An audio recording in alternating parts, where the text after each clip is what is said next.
Okay, in this video we have in our What to Watch series, Fireball XL5.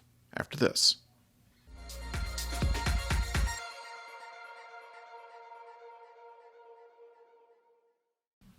Hello out there, I'm the oldest nerd, and today we have looked around and found that there's really not a whole lot to talk about with any of our current series that are in production. And so we go back into our memory of old science fiction and come up with probably the first science fiction program I remember watching.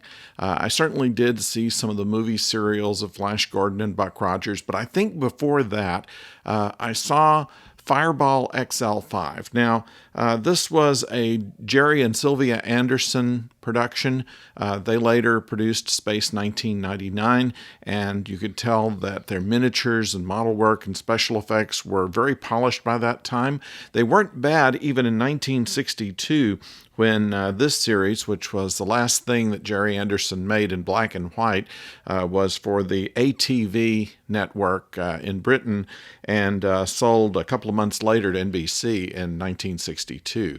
This was the first Jerry Anderson, actually the only Jerry Anderson series that was ever sold to an American network. Later on, Space 1999 was syndicated in the U.S., just as Thunderbirds and some other things were seen sometimes years later than when they were produced in Britain. However, this was all done about the same time, and it was kind of a change of pace for juvenile adventure shows that we had on television at the time. Most of what we saw were old theatrical cartoons. There were some things that were made for TV that were very inexpensively done, and there was a lot of action, not a lot of plot. A couple of things were interesting, but this had more of a feel that it was an adult program, even though it was done for children. There were 39 episodes that were done in 1962. NBC ran it for about 2 years in this country. I understand that it was run until the early 70s in Britain.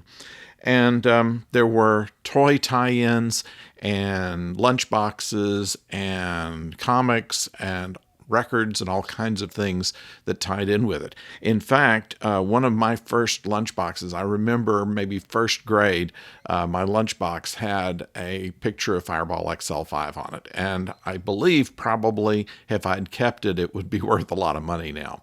I did have a play set, and I have one in the attic, actually, the remains of the Fireball XL5. I have the nose cone and the star drive section, but most of the decals and accessories have long been lost. But they had movable figures that could come out of the cockpit and go on to jet mobiles, the jet scooters that they had, also little rocket launchers that had spring launchers for little rockets out of the sides, and pretty good toy, pretty durable toy considering that it still exists. I wish I could show it to you. I just could not find it today. But I have a picture of it for you here to give you an idea of what the playset looked like, what it came with. At any rate, the process by which they did this show was called super marionation. And what that was string puppets. They were string puppets, but they were, I would say, larger than your usual. Usually a string puppet will be about the size, maybe 6 inches tall. These were more like a foot tall or more.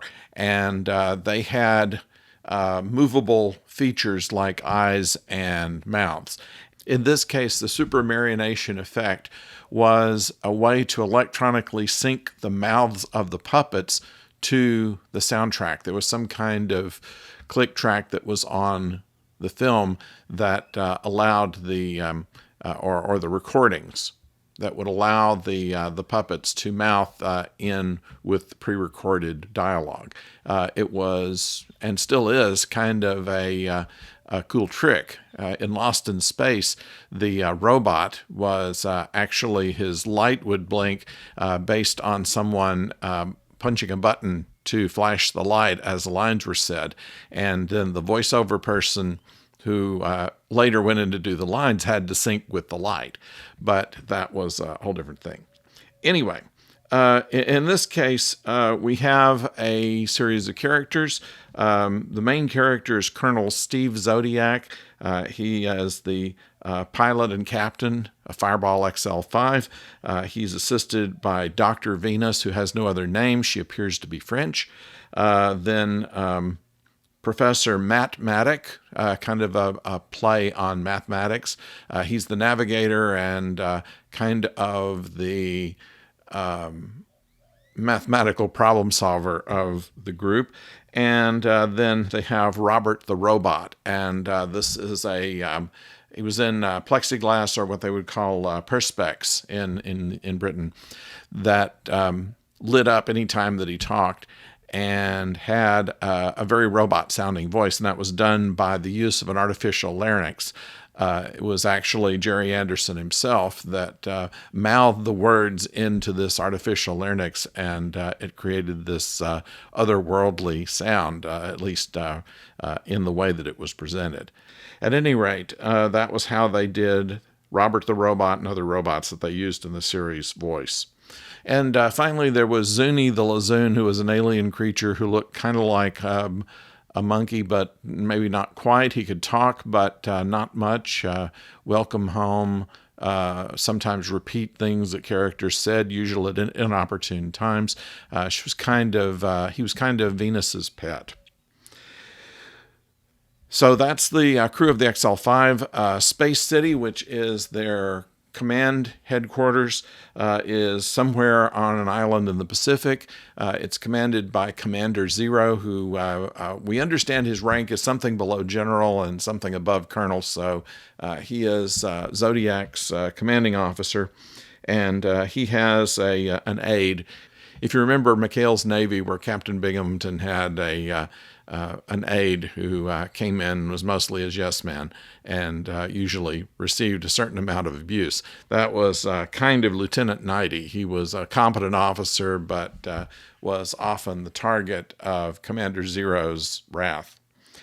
That's Space City, and that's where the base of all the XL ships were. They had a mile-long track that they would, at the beginning of every episode, they show XL5 launching, and it goes up the track, and rocket motors fire. They actually used miniature rocket motors to give it more realism, and after it goes quite a bit down, it then goes up at an angle and shoots it out into space.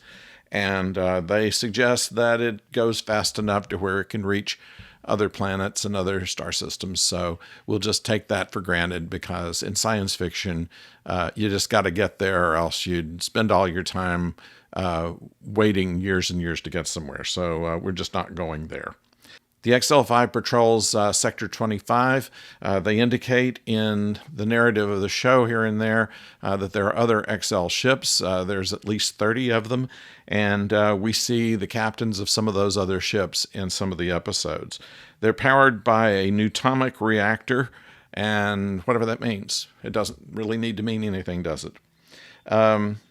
They had a model for it that was 7 feet long that they used for close-ups, a 2-foot-long model for most things, and a 5-inch model for showing it in a long shot. And that's how they did it. The special effects are really very good for the day. The acting wasn't half bad, even though that it was done by puppets. There's some hand motions that were actually done by human hands, which Jerry Anderson got into trouble for because they weren't union hands that were flipping switches, so the puppets couldn't do everything. But they did a credible job. A lot of criticism has come forward in recent years because a lot of the dialogue is kind of sexist. Venus is a doctor and kind of the ship's doctor, but she's treated just kind of like a model. And in fact, in one point where she gives Steve a big compliment that you're the bravest, smartest spaceman out there, he says, "You're pretty cute yourself." At any rate, the stories otherwise, where they encounter alien races, they're well rendered. They have, your usual kind of good guy, bad guy vibe on it, but they are not far away from other fare of the time, and with better special effects than you would expect. So it's worth seeing. It is available on DVD in most places, and also you see episodes of it here and there on YouTube. Any one of them would stand alone and provide some entertainment there. You might be surprised just how good it is. So that's my recommendation this time around. Fireball XL5, an old early Jerry Anderson production, and you can see how that evolved eventually into Space 1999. I'd like to see if any of you would like to subscribe to add to our list of subscribers here. That would be helpful to us. And also click the bell so you know when the next video is coming your way. We talk about Star Trek, we talk about Doctor Who, and we talk about other science fiction as it comes about. We hope that you enjoy what you see, and we'd like to hear from you. We'd like to know what you think about the things we're talking about, because this is kind of an interactive thing. We'd like to know what your opinions are, and sometimes they give us ideas for future videos. So we invite you to put some things down in the comments section. Until then, don't go far.